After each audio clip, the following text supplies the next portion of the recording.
Hello, hello, j'espère que vous allez bien. Alors, je ne suis pas très en avance pour cette nouvelle lune en bélier. Avant de commencer, je vous remercie. Un petit pouce en l'air, likez, partagez, commentez. N'hésitez pas pour faire grandir cette chaîne.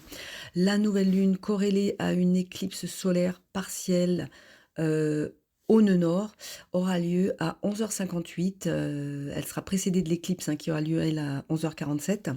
Donc c'est une nouvelle lune qui vient marquer un tournant puissant sur le plan énergétique. Les éclipses produisent des effets pendant plusieurs mois. Elle porte vraiment en elle les germes du renouveau profond. Nous avons un Neptune qui est sur les derniers degrés, vraiment quelques minutes, je pense qu'il va passer, je me souviens plus, mais c'est vraiment le lendemain, qui termine son parcours en poisson, donc vraiment, qui va initier une nouvelle ère en bélier, donc pour 165 ans, donc c'est pas rien. Cette éclipse solaire partielle qui est vraiment en conjonction large mais au nœud nord. Nous avons Vénus rétrograde, Neptune, Saturne en poisson. C'est la première nouvelle lune du cycle zodiacal. Elle a lieu juste après le quasimi de Vénus au Soleil qui permet une opportunité de réalignement. C'était le 23 mars.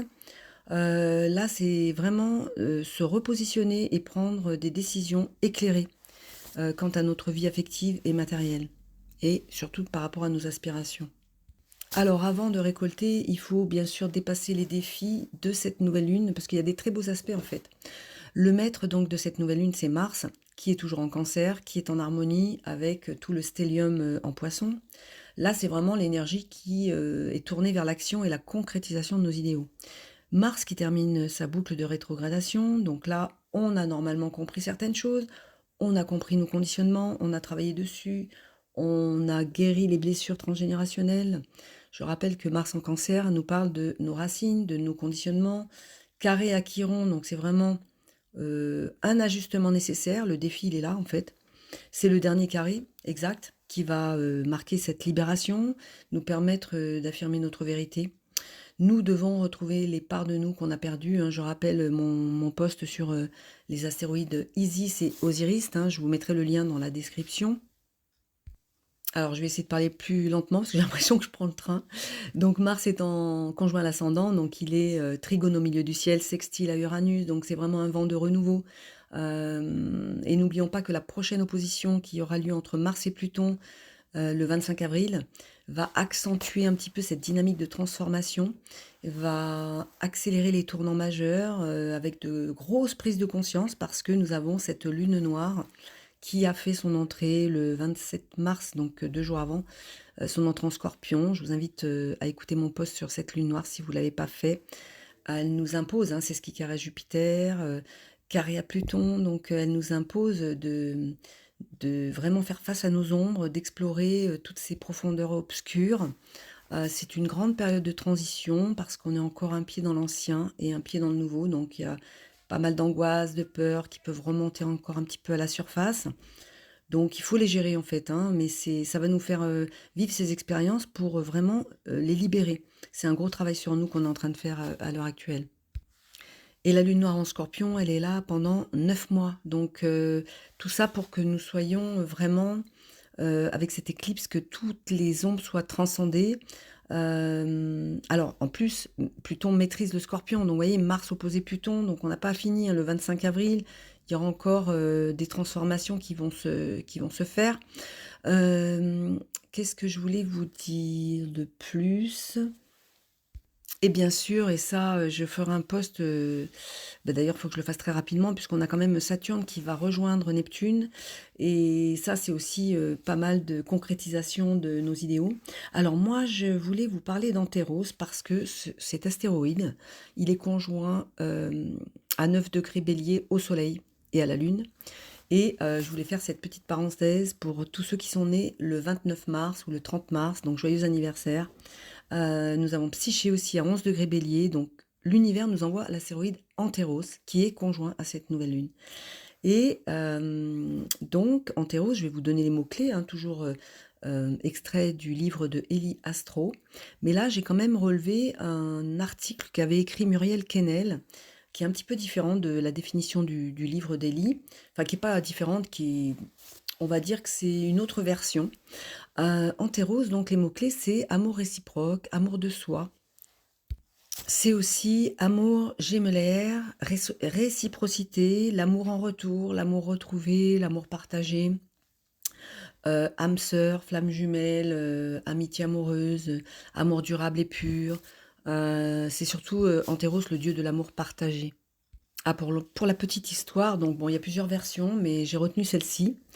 Antéros a été donné comme compagnon de jeu à son frère Eros, qui refusait de grandir, car il était seul. Antéros, donc, permet à Eros de ne pas rester un enfant.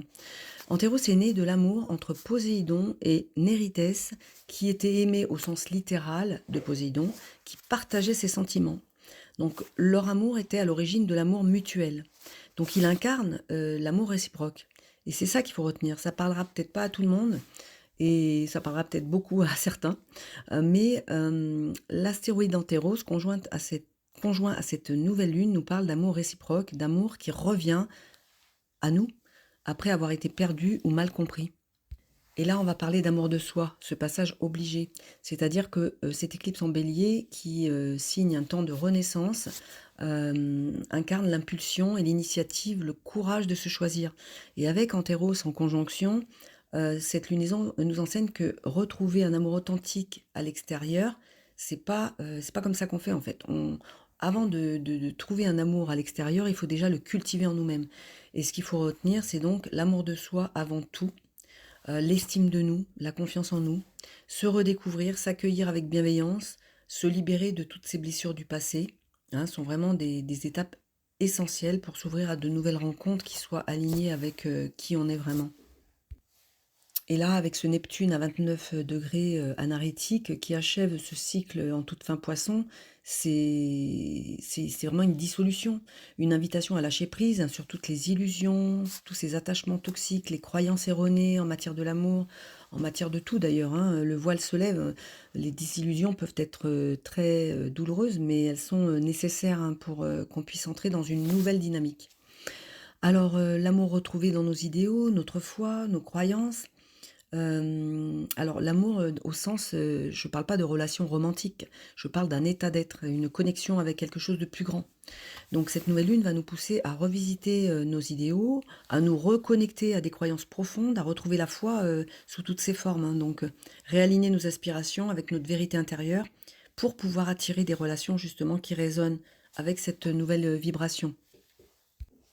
Alors du coup, j'avais envie de proposer une petite guidance, pardon, astéroïdienne sur tout ce qui est rencontres karmiques, retrouvailles d'âme, que ce soit des connexions âme sœur, voilà, parce que certaines relations sont très intenses et peuvent nous enseigner des leçons précieuses, hein, justement, peuvent nous permettre d'aller vers une meilleure estime de nous. Et donc cette guidance, je vous mettrai le lien dans la description. Je propose, comme je l'avais fait pour la lune noire, une guidance d'une heure à 90 €. Donc pour tout ce qui est relation, donc là, ça sera plutôt des synastries d'astéroïdes en fait, hein. Je vais regarder une guidance astéroïdienne entre deux personnes. Donc c'est le moment de faire des guérisons, c'est le moment de faire des rencontres porteuses de sens. L'univers nous invite à faire confiance au processus, à nous ouvrir. Et il nous rappelle que tout commence déjà par l'amour que nous nous accordons à nous-mêmes. Voilà, je voulais faire cette petite parenthèse, parce que ça résonnait pour moi. Donc, comme je le disais précédemment, il faut encore attendre que Mercure et Vénus soient redevenus directs, que Mars rentre en Lion, pour qu'on voit certains effets plus concrets dans notre vie. Là, on est à un carrefour, hein, on n'est encore pas dans le futur, mais je veux dire, il y a une gestation. Donc, on est invité à semer des graines de vérité et d'amour pour nous.